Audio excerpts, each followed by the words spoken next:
탄핵 심판 선고를 앞두고 또 이재명 대표의 공직선거법 2심 선고를 앞두고 이 승복이라는 단어가 많이 등장을 하고 있는데 오늘의 두 번째 질문은 이겁니다. 윤 대통령은 과연 탄핵 심판에 대한 결과에 승복할까요? 물론 단심제니까 물리적으로 승복을 안 할 방법은 없는데 그 이후에 어떤 지지자들을 향한 메시지라든지 이런 것들을 내면서 사실상의 불복 효과를 좀 낼 수도 있다 이런 우려가 있잖아요. 거기에 대한 질문을 좀 드리는 거니까 맞춰서 써주시면 될 것 같고 김철근 총장이 먼저 쓰셨으니까 먼저 여쭤볼게요. 되게 듣자마자 바로 쓰셨네요. 승복 안 할 것 같으세요? 당연히 안 하죠. 지금 그 헌재의 그 선고를 앞두고 아무 소리를 안 내고 마치 헌재의 그 재판관들의 그 뭐랄까 감정 상하지 않는 그런 저자세 태도를 유지하고 있는 것 같은데요. 예. 저는 윤석열 대통령이 헌법재판소에 나와서 그 변론하고 또 특히 최후 변론하고 뭐 이런 과정, 그다음에 체포영장이 떨어지고 나서 그 체포영장의 그 집행 과정에서 대국민 메시지를 여러 번 내고 이런 것들을 봤을 때 헌재가 선고, 예를 들면 인용 선고가 나온다. 그러니까 인용 선고가 나왔을 때 승복할 거냐 이거 아닙니까? 예. 그렇죠. 인용 선고가 나온다. 그러면 저는 이제 관저에서 나와서 아크로폴리스 사저로 가실 거고. 아크로비스타. 아크로비스타. 네. 아크로비스타. 예. 그 사저로 가실 거고 그 사저를 중심으로 아마 그 대국민 메시지를 굉장히 많이 낼 거고요. 심지어는 태극기 집회에 혹시 나오지 않을까 이런 생각도 들 정도예요. 본인이 직접이요? 예, 그럴 정도로 강경하게 선동을 할 가능성이 크다. 이렇게 보여지고 저는 정치적으로는 절대 승복하지 않을 것이다. 예. 이렇게 보여집니다. 예. 윤희석 대변인은 승복이라고 쓰셨네요. 승복할 거라고 보시나 자, 봐요. 물리적으로는 승복할 수밖에 없고요. 예. 그럼 실질적으로도 승복하느냐 그 얘기인데 그 답이에요. 제 이 답은. 그러니까 윤 대통령이 이제 한 2, 3일 걸릴 겁니다. 이삿짐 빼서 가실 거면은. 그러면 아크로비스타 사저로 가시고 그 다음에 뭐 예를 들어서 대중집회 나가서 마이크를 잡는다든지 이런 얘기 하시는 분들 있잖아요. 못해요. 안 그러기가 할 것 어렵습니다. 같으세요? 예. 그렇게 하시지 않을 겁니다. 왜냐하면 일단 윤 대통령이 전직 대통령이 된 순간부터는 재판 준비해야 돼요. 본인 재판. 형사재판 준비. 예, 내란 그렇죠. 우두머리 혐의 재판 그게 준비. 굉장히 중죄잖아요. 구속은 취소됐지만 어쨌든 재판을 받아야 하는 입장이고 또 김건희 여사에 대한 수사들이 계속 이어질 겁니다. 검찰에서 명태균 관련해서 이제 소환조사 하냐마냐 지금 그거 가지고 지금은 이슈가 되고 있지만 그거 말고도 여러 가지 사건에 대해서 아마 수사해야 한다는 압박이 굉장히 많을 거예요. 그러니까 검찰청 출석하게 해라 뭐 이런 예. 것들. 그런 복잡한 상황이 바로 이어질 텐데 본인이 출마하는 선거도 아니고 그렇다고 해서 본인이 직접 나서신다고 해서 유리한 국면이 펼쳐질 것도 아닐 텐데 장외 집회에 나가서 마이크를 잡는다거나 어떤 뭐 메시지를 낸다거나 하시지는 않을 거라고 봅니다. 그래서 제가 승복이라고 그냥 간단하게 썼습니다. 김주호 대변인은 뭐 불복의 아이콘이다 이런 표현 쓰셨네요.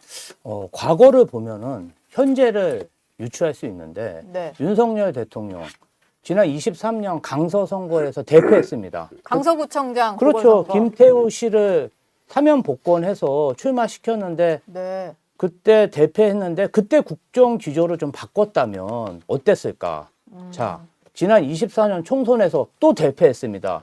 국정 기조 바꿨습니까? 안 바꿨습니다. 자, 국민의힘 24년도 당대표 선거 그때 한동훈 대표 인정했습니까?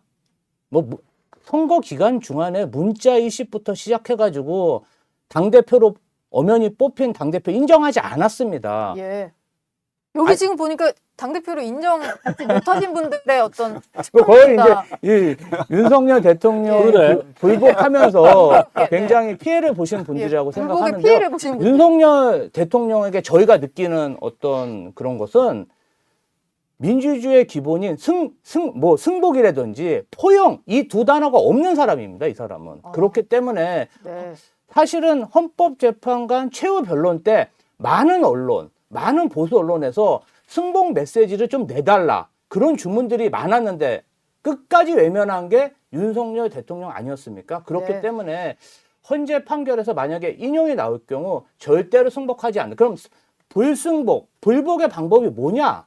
이 부분 관련해서는 아까 윤희석 대변인도 말씀하셨는데 물리적으로 어떻게 할 수는 또 없겠죠. 네, 뭐 불복할 방법은 없죠. 뭐 어떻게 김성훈 차장이랑 짜가지고 기관단총 들고 설치고 그럴 일은 없을 아니, 거라고 그럴 일은 생각합니다. 없죠. 예. 그렇지만 아무래도 전국을 떠돌아다니면서 뭔가 좀 그런 극우 집회 연사로 나서서 뭔가 자기 지지층을 결집시키고 법적인 그러한 방법이 아니라 다른 방법으로 뭔가 이 국면을 뒤집으려는 노력, 그다음에 영향력을 유지하려고 들지 않을까. 제 생각으로는 윤석열 대통령은 그런 제도권 또 합법적인 방법으로는 이 사항을 돌파할 수 없다고 생각할 것 같습니다. 여론전에 조금 더 집중할 것이다. 네. 뭐 이런 예상이신 것 같아요.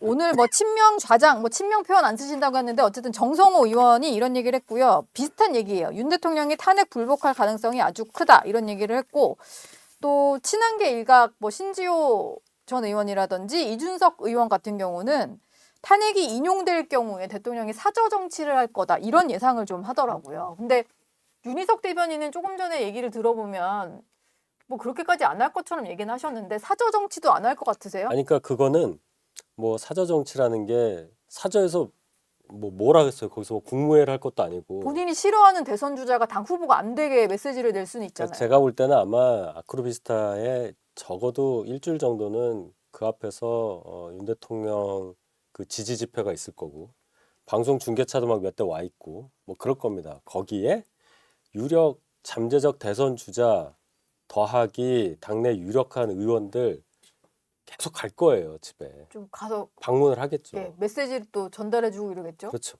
뭐 개인적으로 왔든 뭐 인사하러 갔든 갈 겁니다. 그러면 메시지가 전달되겠죠. 그걸 사저 정치라고 하면 그건 사저 정치가 맞겠는데 그렇다고 그 메시지의 수준이 나는 이번 조기 대선에서 누구를 지지하는데 누구는 안 되고 누구를 좀 밀어줘 이렇게까지 하시지는 않을 것 같습니다. 대놓고는 아니지만 들어보면 누군지 알겠는 이런 메시지가 나올 가능성은요?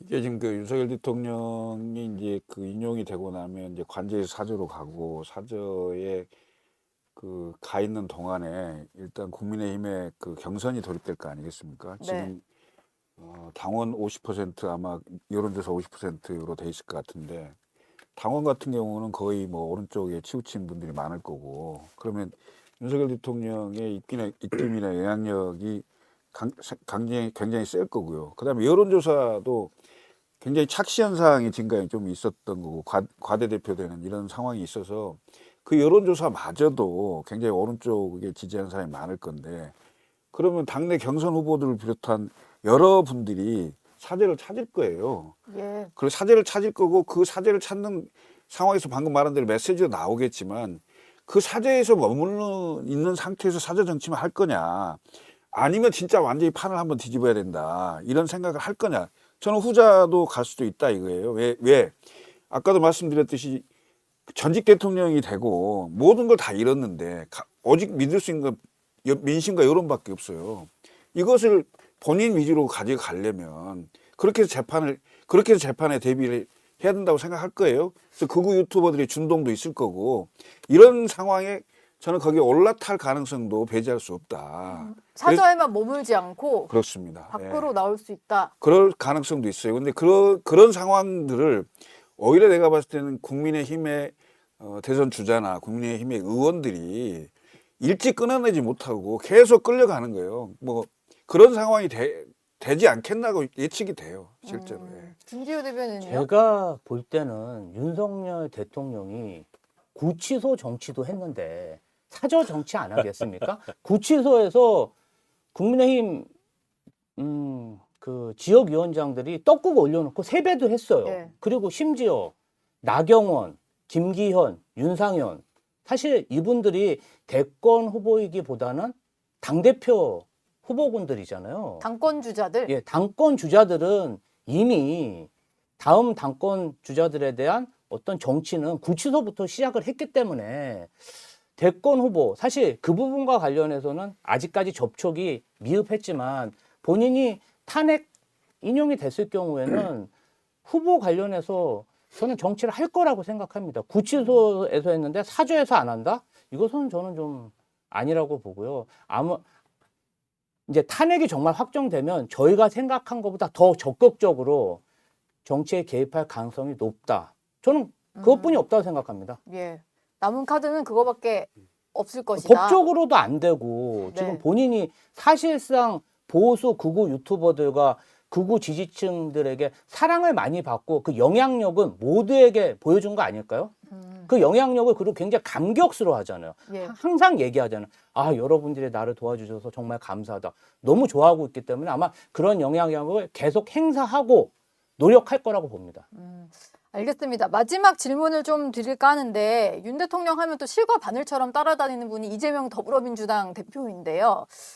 목이 제가 메이네요. 이 대표 얘기를 하다 보니까 이 대표가 다음 주 26일에 공직선거법 2심 선고를 앞두고 있습니다. 근데 제가 드릴 질문은 좀 포괄적인 이 대표가 받고 있는 형사재판 전반에 대한 얘기일 것 같아요. 이 대표는 과연 본인의 형사재판 결과에 승복할지에 대한 답을 써주시면 되는데 뭐 어떤 포인트에서 말씀하실지를 생각해서 좀 단어를 적어주시면 될 것 같아요. 이 대표는 과연 승복을 할지. 물론 뭐 이재명 대표를 향해서 헌법재판소의 어떤 대통령 탄핵 심판 결과에 대한 승복 메시지도 내야 된다 이런 얘기를 하는 분들이 있는데 이미 그건 지난주에 저희 정치시그널 나이트에 나와서 승복하겠다 얘기는 하셨고요.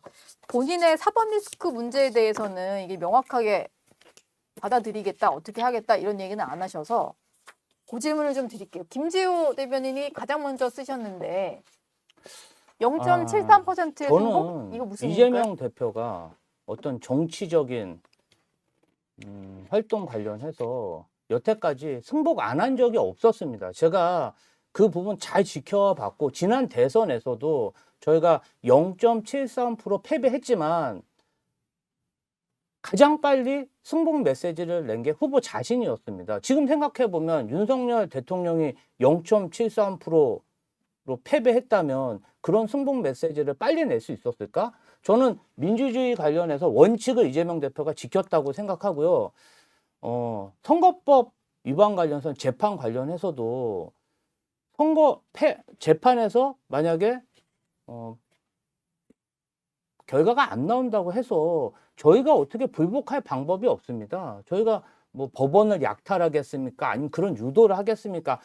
법과 원칙에 따라서 상고하는 절차로 저희의 무고함을 밝히려고 노력할 것이고요.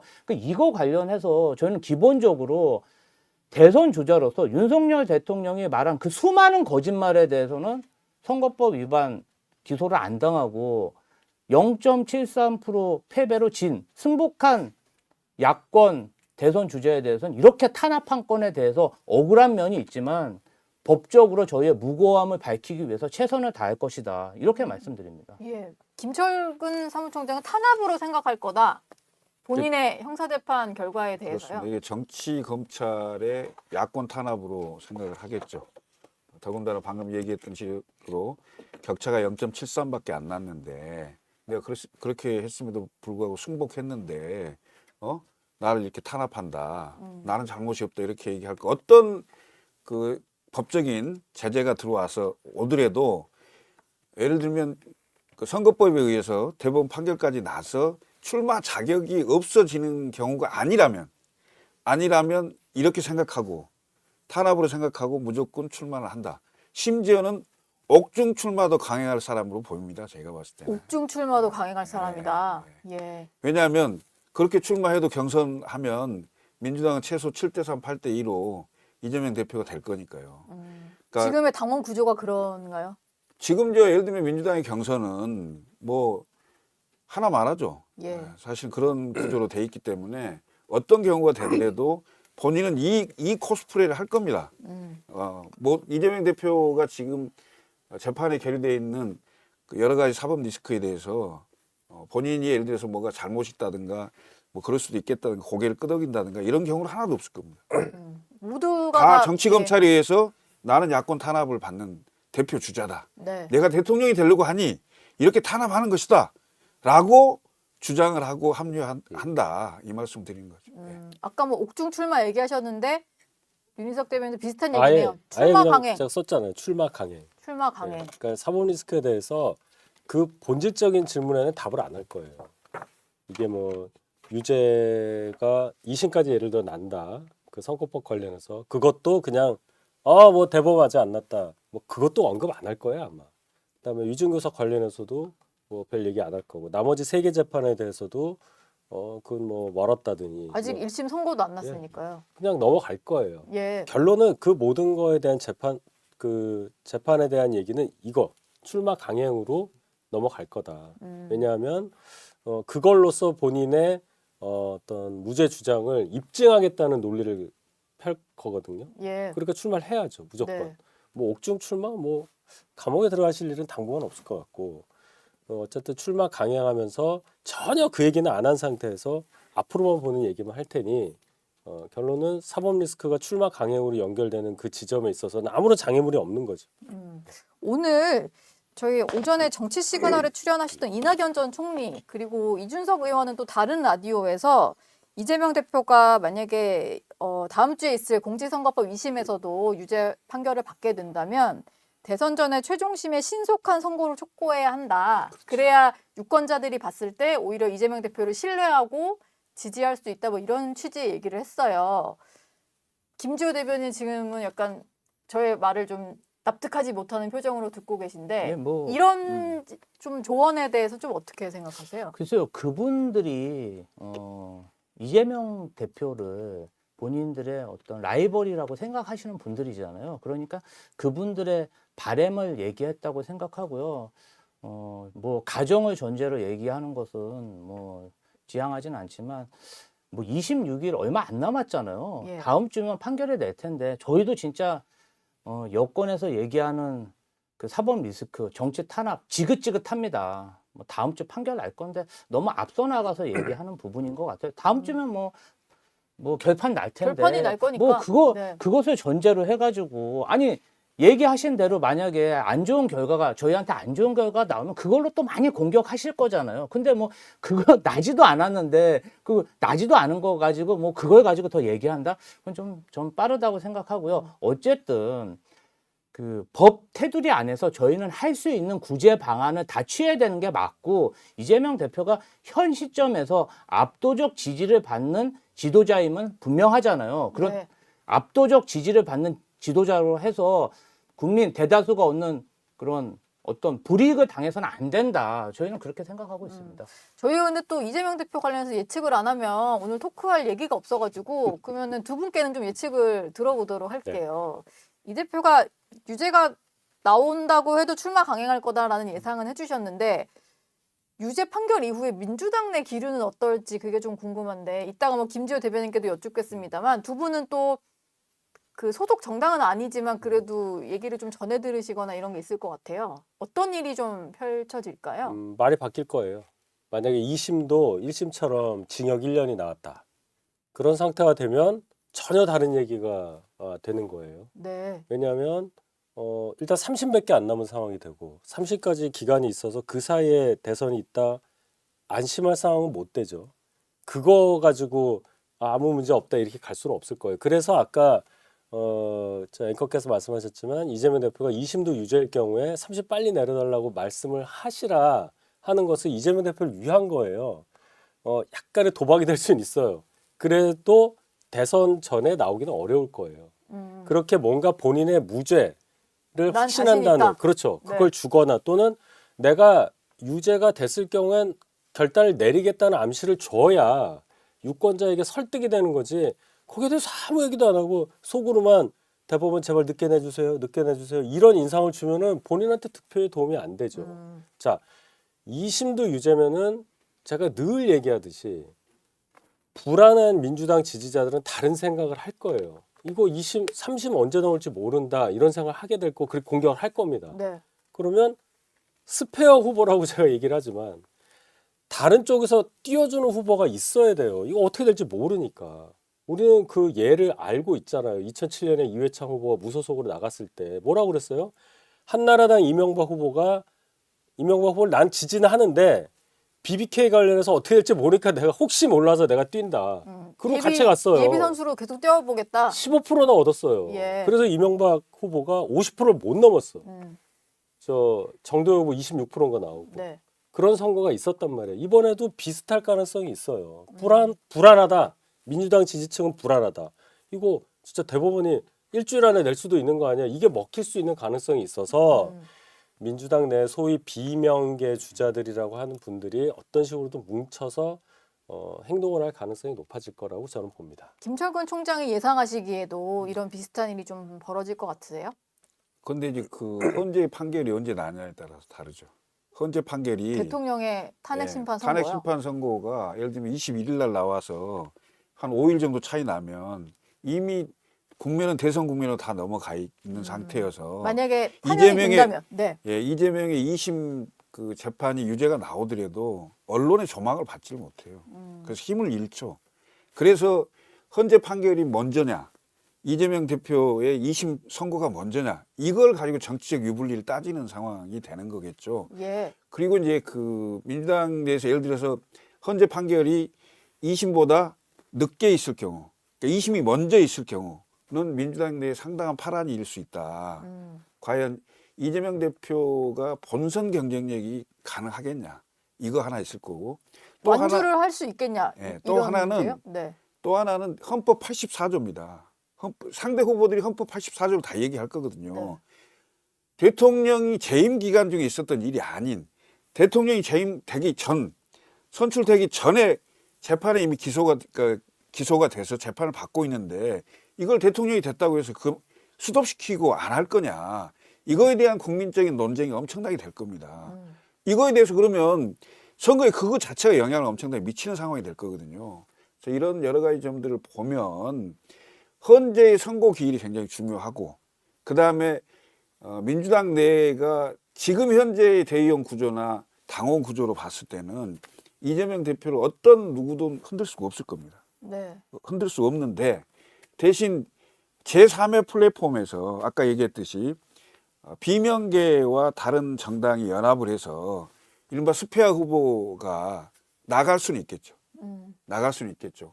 왜? 대법원 판결 어찌 될지 모르는 상황을 계속 전제하면서 그 스페어 후보가 사실은 이재명 후보를 공격하는 후보가 되겠죠. 당분간은. 그렇겠죠. 예. 견제를 하겠죠. 네, 그런 상황이 돼서 이재명 후보 대표도 조기 대선이 되는 상황에서 26일보다 늦게 그 선고가 난다면 상당히 어려움을 초반에 겪을 수 있다. 이렇게 보여집니다. 오늘의 마지막 마무리 발언 기회는 김지효 대변인께 드리겠습니다. 왜냐하면 그죠. 지금 두 분은 상대당으로서 보시는 것에 대해서 얘기를 해주신 거고 민주당에 계시니까 저희가 이렇게 겉으로 보기엔 이런 예상을 합니다만 실제 분위기는 어떤가요? 그러니까 좀 불안하거나 이런 건 내심 아니, 없나요? 불안한 게 있다면 뭐가 불안하냐면 윤석열 대통령이 구속 취소관에서 풀려났잖아요. 예. 그러니까 현실적으로 만약에 헌재에서 기각 판결이 났을 때 윤석열 대통령이 우리 민주당이나 민주당원들을 어떻게 대할까? 사실 그런 두려움은 있습니다. 근데 지금 하시는 말씀처럼 이재명 대표의 사법 리스크에 대한 불안은 없고요. 그런 불안은 저희끼리도 얘기해 본 적이 없고 예. 그 부분에 대해서 저희는 그게 정치 탄압이라고 생각하고 있고 이번에 반드시 무죄가 나올 거다 확신하고 있기 때문에 뭐 그런 논의 자체가 없고 그 부분에 대해서 어떤 뭐 시뮬레이션을 한다든지 막 불안해한다든지 그다음에 그걸 가지고 비주류 의원이나 어떤 의원들이 그렇게 공격하는 것도 아까 말씀하셨듯이 뭐 이준석 의원이나 이낙연 전 대표 다 당 밖에 계신 분들이잖아요. 네. 그러다 보니까 그렇게 뭐 크게 생각해 본 적이 없습니다. 다른 당에서 저희 걱정해 주시니까 좋네요. 네. 이낙연 의원이 탈당을 한 거죠? 아니 다른 당이 다른 당이죠. 다른 그래서. 당이죠. 새미래 민주당 새미래 후보군으로 네. 완전 계시더라고요. 맞다. 예, 개혁신당이랑 이렇게 하셨다. 예. 예. 뭐 그런 결별 얘기까지 좀 제가 기억 편하게. 제가 당내에서는 잠깐 뭐 헷갈렸어요. 이견이 없는 또 상황. 그러려고 한건 아니에요. 네. 물론 이제 지금 저희 지지율이 높고 후보자가 압도적인 지지율이기 때문에 다른 당에서는 변동성을 만들어야겠죠. 그러니까 자꾸 선거 가지고 얘기를 하시는 부분은 저도 이해는 합니다. 네. 뭐 김지효 대변인 말대로 다음 주에 당장 있을 선거니까 한번 지켜보도록 하고 헌법재판소도 대체 기일을 언제 지정할지 좀 기다려 보도록 하겠습니다. 오늘 세 분 말씀은 여기서 마무리하겠습니다. 고맙습니다. 감사합니다.